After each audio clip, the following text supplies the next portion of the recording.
Hello everyone, હું H K Barad cooking ચેનલમાંથી બોલું છું. આજની મારી રેસીપી છે ગુલાબજાંબુ. બજારમાં તૈયાર જ મળે છે. હું તેમાંથી ગુલાબજાંબુનો પાવડર કાઢી લીધો છે.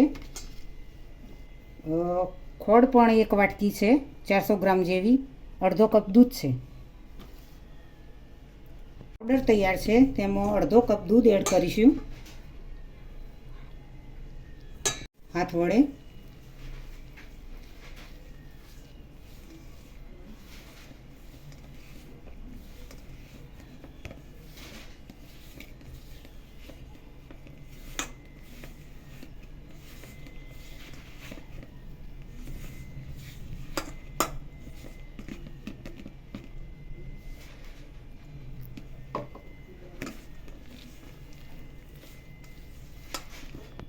થોડી વાર ઢોકી રાખીએ. પાણી એડ કરીશું.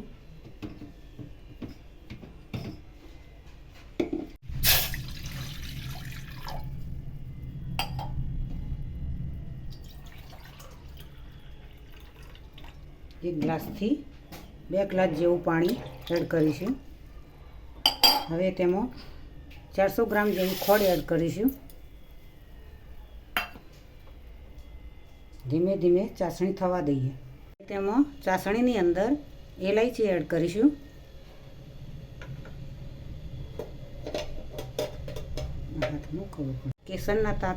કેસર એડ કરીશું.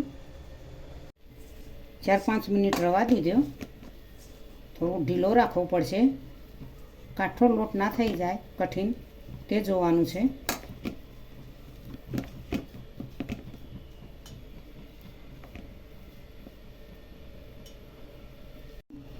જેથી કરી લોટ હાથમાં ચોંટે નહીં.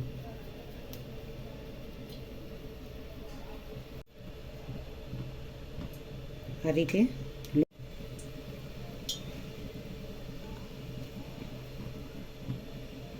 તૈયાર થવા લાગી છે. હવે થોડી વાર 2 મિનિટ રવા દઈશું, પછી બંધ કરી દઈશું.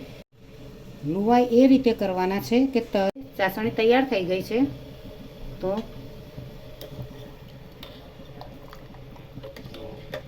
મધ જેવી ચાસણી તૈયાર થઈ ગઈ છે, તો હવે તેને બંધ કરી દઈશું. છે કે તેલમાં તળતી વખતે ફાટી ન જવા જોઈએ. એ પાવડરને દૂધ થોડું વધારે વેડીને તમે મિશ્રણ કરશો તો આ રીતે સોફ્ટ અને ક્રિસ્પી ગુલાબજાંબુ બનશે. તો હવે તેલમાં એડ કરીશું.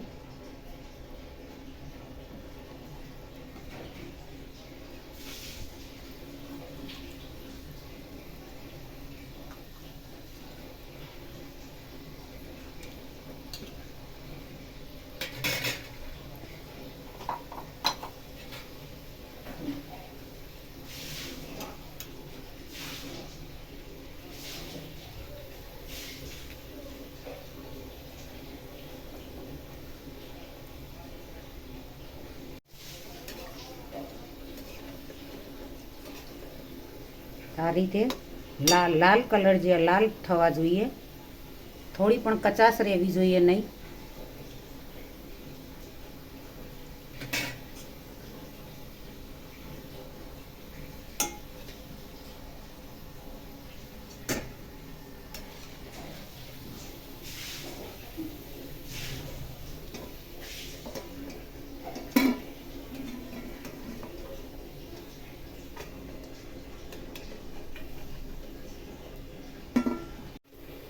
આ રીતે ધીમે ધીમે ફેરવતા જઈએ અને લાલ થાય ત્યાં સુધી થવા દઈએ.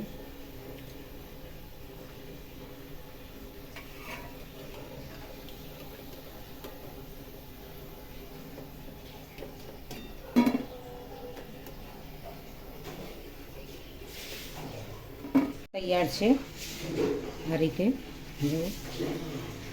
તો તેની અંદર ગુલાબજાંબુને એડ કરવાના છે.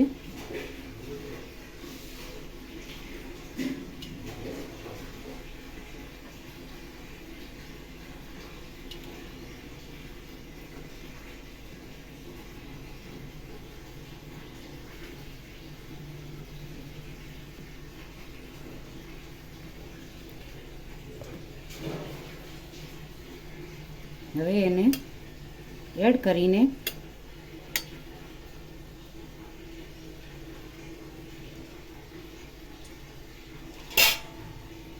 થોડી વાર બંધ કરી દઈશું.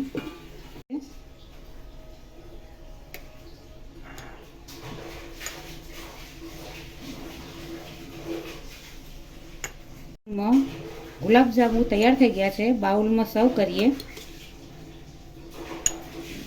આ રીતે ચાસણી સાથે